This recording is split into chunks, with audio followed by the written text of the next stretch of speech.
What if I asked you, what's the worst map in the entire Grand Theft Auto series? What would your answer be? Maybe you'd say GTA 3, because its map has a lot of half-baked infrastructure, like dead-end neighborhoods that make no sense, weird roads that lead to nowhere, or that classic problem of always getting lost while figuring out your route. Or maybe you'd say Vice City, because the streets there are so narrow it feels like you're constantly playing a crash simulator smashing into traffic every 5 seconds. Whatever your answer is, let's be real, it's going to be subjective. There's no universal truth here. Each GTA game comes with a map that's good in some ways, and absolutely terrible in others. I've even heard people say that San Andreas has the worst map, which I totally disagree with, by the way, and I'm ready to explain why. But today, our main focus will be GTA 5. This game got a ton of hate too, especially when it comes to how the world is built. A lot of people complain that the map is just bad. So in this video, I want to go deep into that topic. What's actually great about GTA 5's map, and where does it really fall apart? Let's start with the most popular complaint people have about the map. It's too big for no reason. Players say there's too much empty space, huge highways stretching forever, massive mountain ranges that take up half the map and nothing interesting in them except grass and the occasional mountain lion. For example, Mount Chiliad and the Alamo Sea alone take up like a third of the whole map. And the worst part? You're constantly being forced to drive from point A to point B across these giant distances. So the big question is, why make such a massive map if there's nothing to do in it? Just to flex on us with size, Rockstar?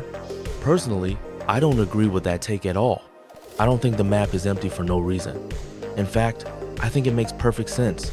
Let me explain it in the simplest way possible. It's all about the story.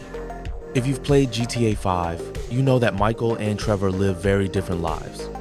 Before they reunite in Los Santos, Michael lives in the city, luxury, streets, everyday life.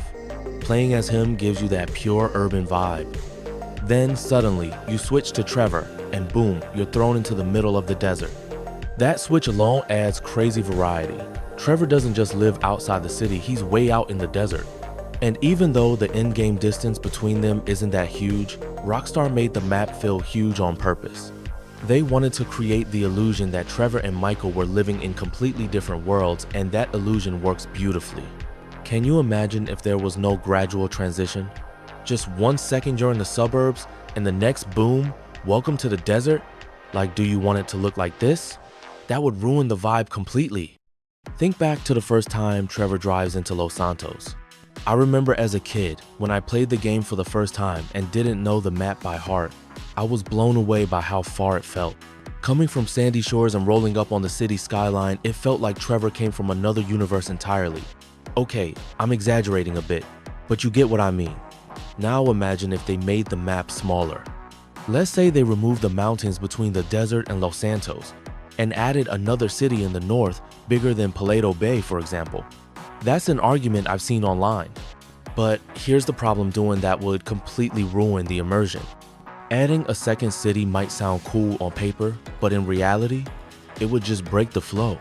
The whole point is that when you finally enter Los Santos, it feels massive, like a real moment. Adding another big city above it would take that away. It's unnecessary.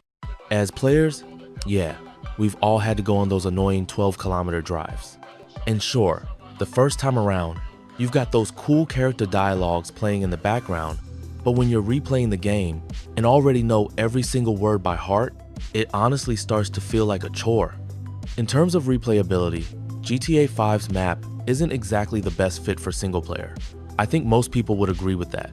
But at the same time, I don't think there are that many missions in the game that truly exhaust you with non-stop A to B driving. It's not like Mafia 2, where that kind of stuff was constant. And let's be real, everybody hated those long-ass drives in Mafia 2 on their second playthrough. But no one really complained because we all kinda understood why it was like that. Same logic applies to GTA, just deal with it. Now, there's this popular argument that the desert part of GTA 5 is basically wasted space, because most of the story takes place in the city. And honestly, I don't even know why that's something people try to argue against. Like, of course the main story happens in the main location of the map, that's just logical. In this case, it's Los Santos, the city. But I'll say this, The single player still gives you a decent number of missions outside the city. Could they have fleshed out Paleto Bay a bit more? Sure. But hey, we got the bank heist there, and without it, that entire town would have felt pointless. In GTA Online though, there's even a full-on mission to rob the chicken factory in that area. So yeah, most of the big stuff happens in Los Santos, but there's plenty of side content outside it too. And yeah, the game makes you haul your ass to the middle of nowhere sometimes just to complete a mission, but like, what do y'all want? First, you complain there's not enough missions in the outskirts. Then you say you don't want them because they're too far. Make up your mind already. Plus, don't forget about the collectible cars. Sure, that's more of a niche thing, but hunting those down actually makes you explore the smaller, overlooked parts of the map, places you'd probably never visit in a regular playthrough. Now, to be honest, I'm not a huge fan of how collectibles are handled in single player. I think in GTA Online, they're spread out way better and actually push you to discover some cool hidden locations. But whatever, let's get back to the mountains. The way the map is built might scream pointless mountains everywhere, but come on, let's be real here, they're not pointless at all. We use them constantly for quicker routes, to hide from the cops, or just to enjoy the view. They do serve a purpose. Are they kinda boring? From a gameplay perspective, yeah, they kinda are. As nice as they look, there's not much happening there. But that beauty, that changes a lot. The level of detail in the map is incredible. Like, when you drive past a stream and see animals drinking from it, then scatter as soon as they hear your engine, that's amazing. And if you take the time to actually explore that stream, you'll even find its source. Yeah, I know it looks a little weird, but hey, just chalk it up to underground water creating a little stream running downhill. Problem solved. Take Mount Gordo for example. Probably the most useless mountain in the game, right? Outside of that one biking mission and a bit of yoga, there's really nothing to do there both in GTA 5 and GTA Online. But still, it's such a stunning location that it doesn't even need missions to justify its place on the map. Tons of people find it super atmospheric and even romantic, and that tells you one thing: the map works. Maybe not perfectly from a gameplay point of view, fine, I'll admit that, but aesthetically, it hits like 90%. Now, let's talk about GTA Online. People love to say the game is boring in the countryside because there's nothing to do. I mean, do I even need to respond to that? Okay, here we go, finally diving into GTA Online. And I know players who've spent time in it are probably laughing right now at that complaint. But it's not even my personal take. I've seen tons of people saying the same thing. All the missions are crammed into Los Santos. And to that I say nope, just straight up no. That's completely wrong. GTA Online is packed with content, and missions are scattered all across the map. Even when you're just cruising around, you'll run into random events, gang shootouts, vehicles that need to be stolen and delivered, and other surprises. Anyone who plays regularly will back me up on this, you know exactly what I'm talking about.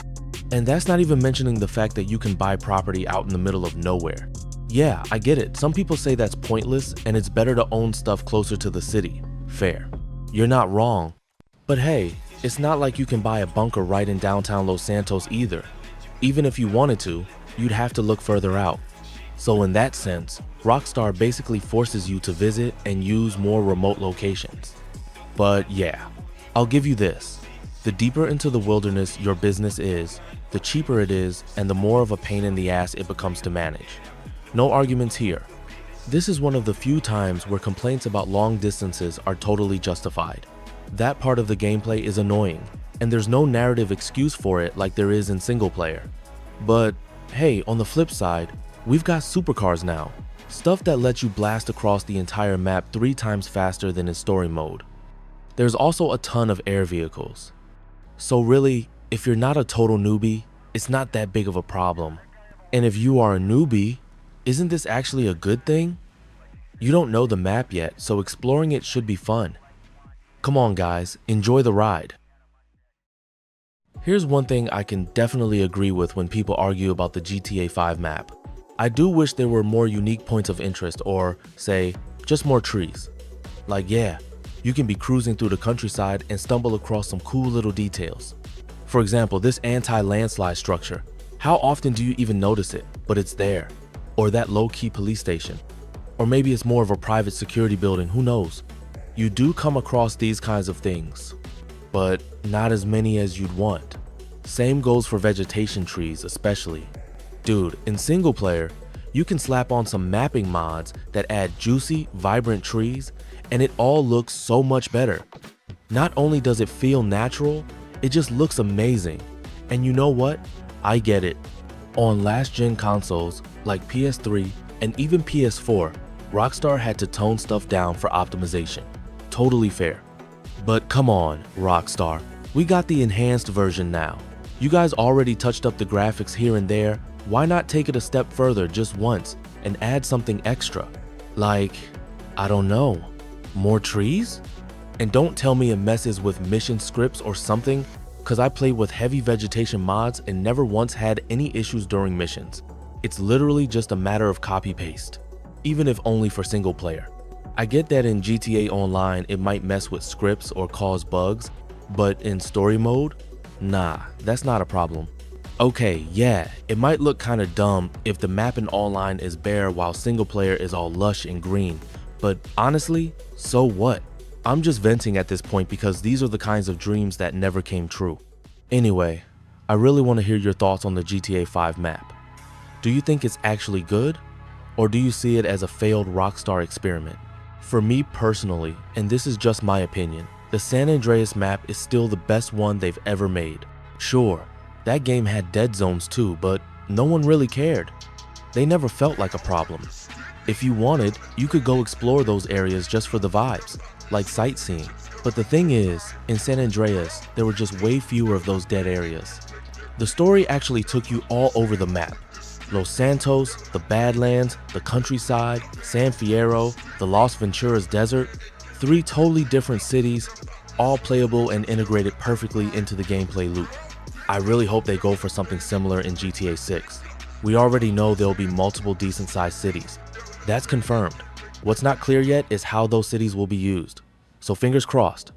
Anyway, yeah, best map in the series for me, San Andreas. Worst one, GTA 3. And I say that as someone who used to speedrun GTA 3.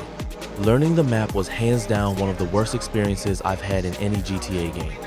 You can't do anything until you've memorized it. Thank God it's small enough that you pick it up quickly. Oh, and let's not forget, GTA 3 didn't even have an in-game map. You had to just remember where everything was or install a mod, which is basically cheating. It was brutal. Anyway, that's it from me. Thought leaders, keyboard warriors, map nerds, get down in the comments. I'd love to hear your bright ideas, or maybe your dark ones too. Either way, thanks for watching. Catch you next time.